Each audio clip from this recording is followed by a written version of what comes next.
हिंगोली जिल्ह्यामध्ये काल पावसाने हाहाकार माजवला होता। कयाधू नदीला महापूर आलेला होता। कयाधू नदीने रुद्ररूप धारण केल्यानंतर जवळपासचे शेकडो हेक्टर शेतजमीन पुराच्या पाण्याखाली होती।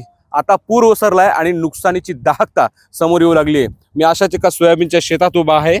आपण हे बघताय ना, हे संपूर्ण गाळ नदीचा गाळ या शेतामध्ये येऊन थांबलेला आहे आणि हे सोयाबीनचं पीक होतं। सोयाबीनच्या सर्व काही शेंगा वाहून गेल्यात, पिकं वाहून गेलेत, शेती खरडून गेलीत।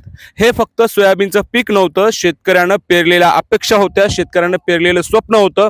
जे स्वप्न दिवाळी दसरा साजरा होईल या दृष्टीनं शेतकऱ्यानं पेरलेलं स्वप्न होतं, परंतु त्यापूर्वीच झालेल्या पुरानं शेतकऱ्याचं स्वप्न हिरावून नेलेलं आहे। हजारो रुपये खर्च करून शेतकरी या ठिकाणी पिकाची जोपासना करतात, शेतातील पिकं लहानाची मोठे करतात, परंतु अशा पद्धतीनं आलेल्या पुरानं शेतकऱ्याचं पूर्ण स्वप्न हिरावून नेलेलं आहे।